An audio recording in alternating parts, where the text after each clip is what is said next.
Hey everybody, I'm Jack Reeder with Future Pastimes, and we're reading Dune. Now we're on to a chapter where we have Jessica's point of view for most of that chapter, and she has just woken up from being drugged, and she realizes she can't move and she can't talk, and as her awareness becomes a little bit more defined, she realizes she's tied up and she's gagged, and then she does realize that she had been drugged and is able to calculate with her Bene Gesserit awareness that she's been unconscious for about an hour. And so her mind is racing and she's trying to fight panic, and so she's using her Bene Gesserit training to remain calm so that she can think as clearly as possible. She realizes that she is in the room where Paul had been sleeping after moving out of his own bedroom, but Paul's not there.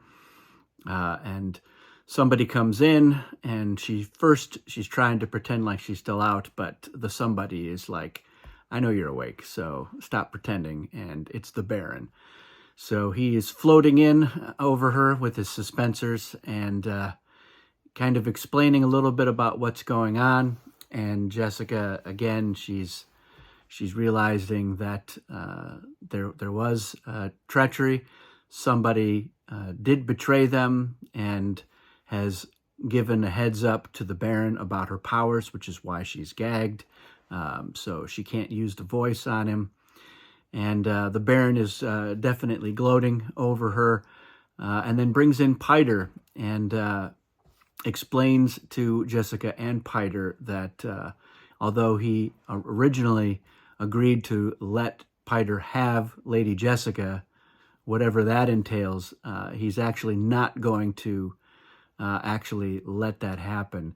He's ostensibly giving Piter a choice. You can have Jessica, but then you have to go rogue and be exiled. Or you can have the Duchy of Arrakis. You can basically rule Arrakis, because I know what you really crave more than Jessica is power. And Jessica, using her Bene Gesserit insights and ability to read people, realizes that the Baron has no intention of really giving this planet to Piter. She also realizes that Piter, given the first opportunity, will kill the Baron. So the two of them are both pretending that they don't just want to murder the other one, and neither one of them is picking up on what the other is putting out. But Jessica reads it all. And Piter doesn't even hesitate. He's like, I'll take ruling Arrakis. And this means that they have to dispose of Jessica, but the Baron is concerned about being able to deal with the truth-sayer, most notably Reverend Mother Mahayam, who is the Emperor's truth-sayer. So there will be some sort of inquest. Even though the Emperor is in on this, the forms must be obeyed. And so the Baron needs to be able to answer truthfully that he did not kill Lady Jessica. So he leaves her fate up to Piter, and Piter, also probably fearing the same thing, decides to take the advice of the traitor. So apparently Yui has suggested that Jessica and Paul be taken to the desert and left for sandworms to devour, so that there's no evidence, and that none of the Harkonnens technically did the killing themselves. And we find out later in this chapter that Yui has even suggested a specific ornithopter be taken that is rigged for desert travel, whatever that means. So they take Lady Jessica and they load her into a thopter, and she learns that one of the guards that is in charge of delivering her is deaf, again, to help counter her Bene Gesserit powers of the voice. So the Baron is fully aware of this, her ability to, just through talking, manipulate people to do her bidding. So she's still gagged. She realizes that Paul is also delivered into the thopter. He's also pretending to be unconscious, but he's not gagged, and his hands are tied with regular rope, or hers are tied with special bindings that just get tighter the more she struggles. So she's trying not to do that. So the ornithopter itself is not really big, with the two Atreides. There's really only room for 2 more, so the deaf trooper and another one are the only 2 that are going to be taking this ornithopter out. And on the flight out, Jessica realizes that her seatbelt is loose, that it could be snapped with very little effort. And she begins to suspect that this ornithopter has actually been arranged for their benefit. And later on, she sees the sigil for Yui's house is drawn on the ceiling of the interior of the ornithopter. It's interesting because in all of the adaptations for this particular scene, it's the diamond of Yui's imperial conditioning, which makes sense for an adaptation because we're not aware of what Yui's house sigil looks like. It's not the diamond. That's just something that Suk doctors who have gone through imperial conditioning will get. So he has the diamond tattoo on his forehead as an indicator. So it does make sense for the adaptations that they strayed from that a little bit. And so Lady Jessica realizes that they're in a difficult situation, but they may be able to get out of it. And she knows that it's probably going to come down to Paul using the voice, but she's really not convinced that he is fully there. But it turns out that he is just good enough at the voice that he's able to get the non-deaf Harkonnen trooper to remove his mother's gag so that she can basically take over. So she uses the voice to suggest that those 2 Harkonnen not fight over her. It's a little bit of Bene Gesserit reverse psychology. It's meant to exactly make them fight over, and they do. One kills the deaf guy, and then she convinces the other one to not just kill her son, but to toss him out into the desert with a knife. So he's getting ready to dump Paul, and Paul uses some jujitsu move, carefully aimed toe, as it's written, and he kills the guy with 1 kick. And his mother is like, that was an unnecessary risk. I could have handled him. And he's like, you know what? I saw the opportunity and I took it.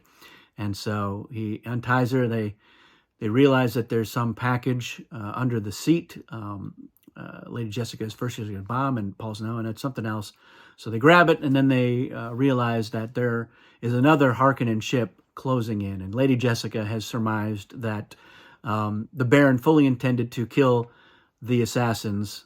First rule of assassination is assassinate the assassins, and she suspects that the new assassins will also be assassinated. So there's no witnesses, and there's not much of a trail that leads back to the Baron on this. So the chapter ends with them realizing that there's more Harkonnens coming, and they're scrambling to deal with it.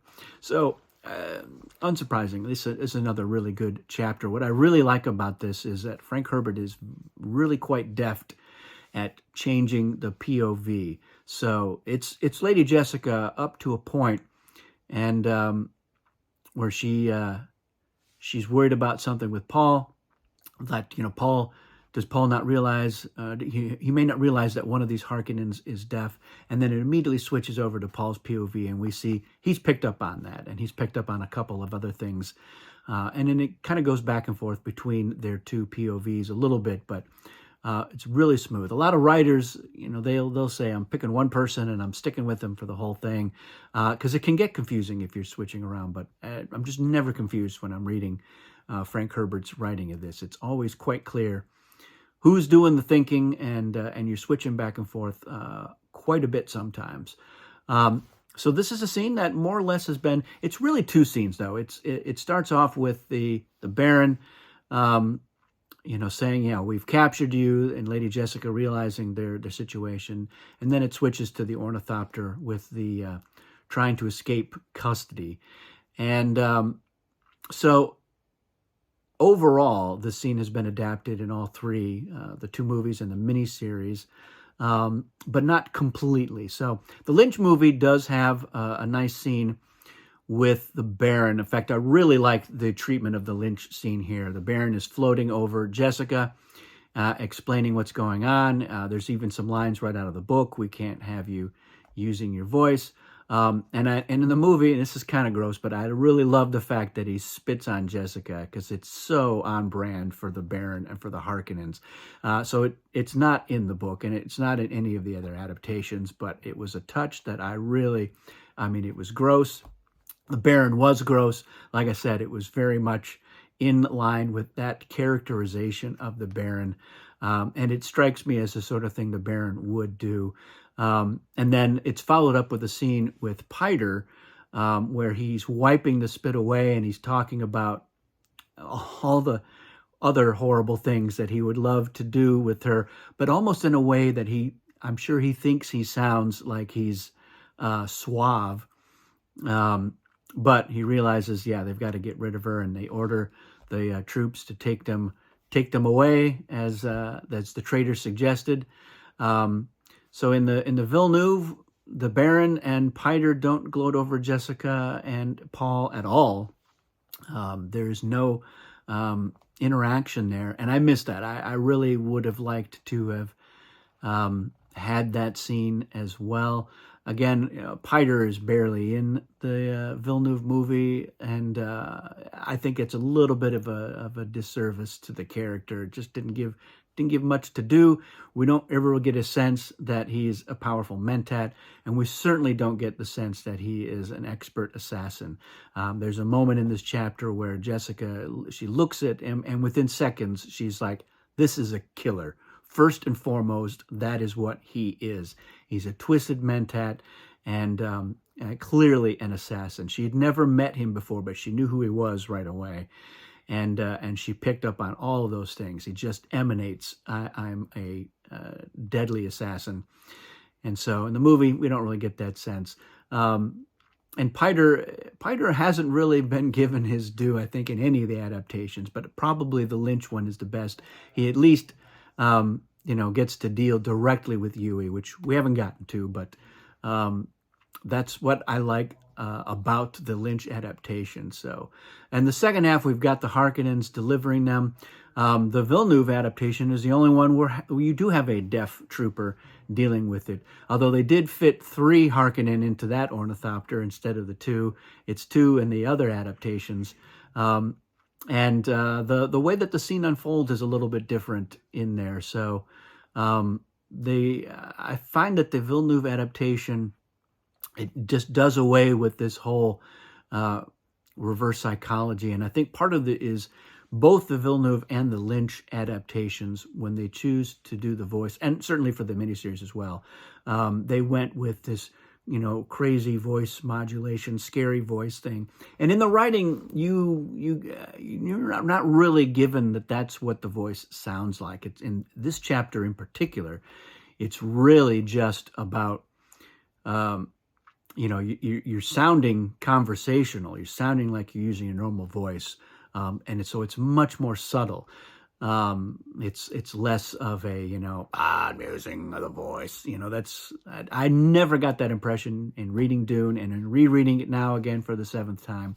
I still don't walk away with that's what it is. So it's interesting. I think, though, for a movie, it does make sense because you're not getting all of the inner workings and the mechanisms of what the voice is achieving and why. You're not going to really get that unless somebody is explaining it in explicit detail.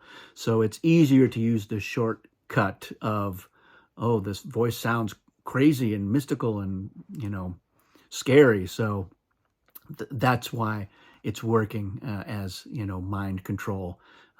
Insofar as that is what it's doing. So I think this is a great chapter to really explain what the voice is doing and how it's employed by the Bene Gesserit. But it's just not going to play out in a visual medium as well. So, but I liked that in the Lynch adaptation, she does use that same line, "You don't have to fight over me."